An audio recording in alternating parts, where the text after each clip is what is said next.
So Yamaha has just dropped firmware version 2.10 for Montage M, and I thought I'd take this opportunity to show you how to get updated.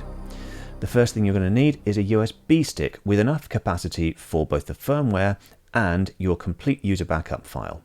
So stick that in the back of the Montage and head over to Utilities after you've seen that connecting to USB device message. We're going to go to Contents, Save, and then change the content type to backup file from the standard library. Choose Save as New File and give it a name and hit Done. And then we'll time-lapse through this process. Meanwhile, head over to the Yamaha website and navigate to Products, Synthesizers, down again to Synthesizers, find the Montage M, and from here, let's go to Downloads and Firmware and Software. And, oh, it hasn't filtered that, so let's just type in Montage M at the top there and hit search.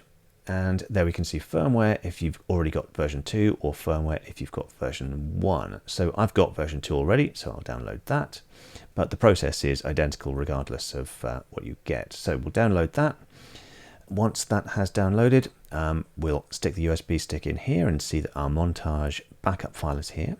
Then we'll extract the zip file and take the file that ends PGM and drop it onto the root directory of your USB stick.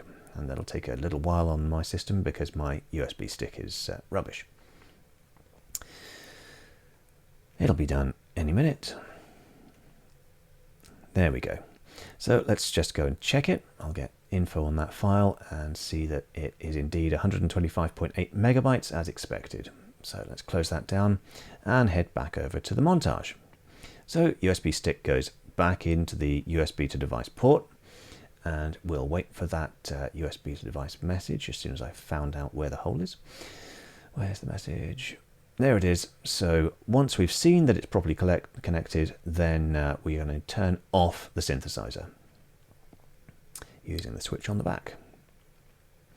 Now, before you turn on, hold down Utility and up and keep them held. Now turn on the synth with the switch at the back.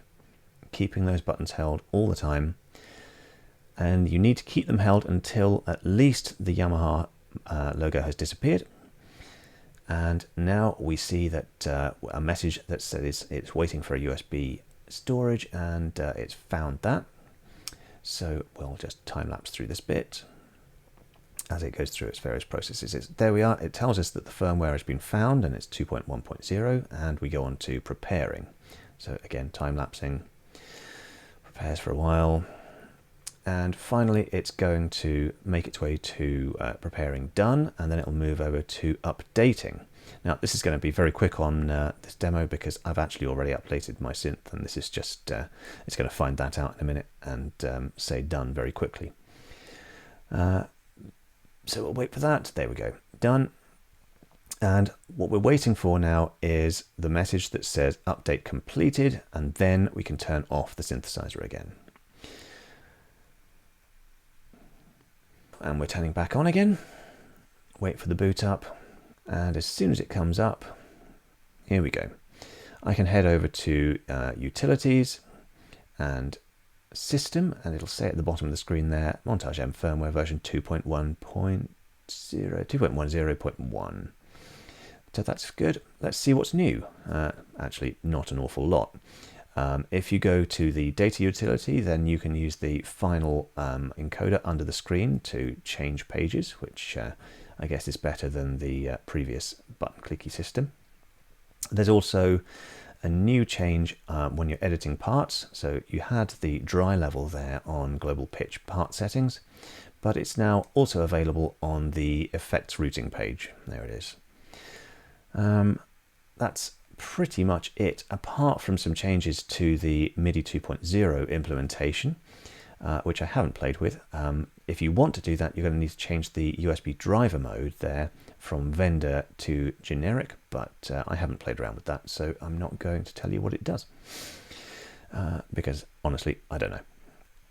Right, so the final thing we need to do is go and restore our backup, because Yamaha says that it will have wiped everything out. And in actual fact, it doesn't look like it has. It still seems to have most of my stuff on here. But just to be on the safe side, and because it's what it says in the instructions, we're going to do it. So we'll head over to Utilities, Contents, Load, change the content type from library file to backup file, and then the file that we just saved will show up. Click on it and hit yes. And again, I'm going to time lapse through this because this is going to take quite a while. In actual fact, probably about 5 or 6 minutes. There we go, it's done. So let's go back into the category browser and check that all of my stuff is there. Take off that filter. Yeah, that's looking pretty good. Look at my live sets, and yeah, that all looks familiar. So that's it, we're done.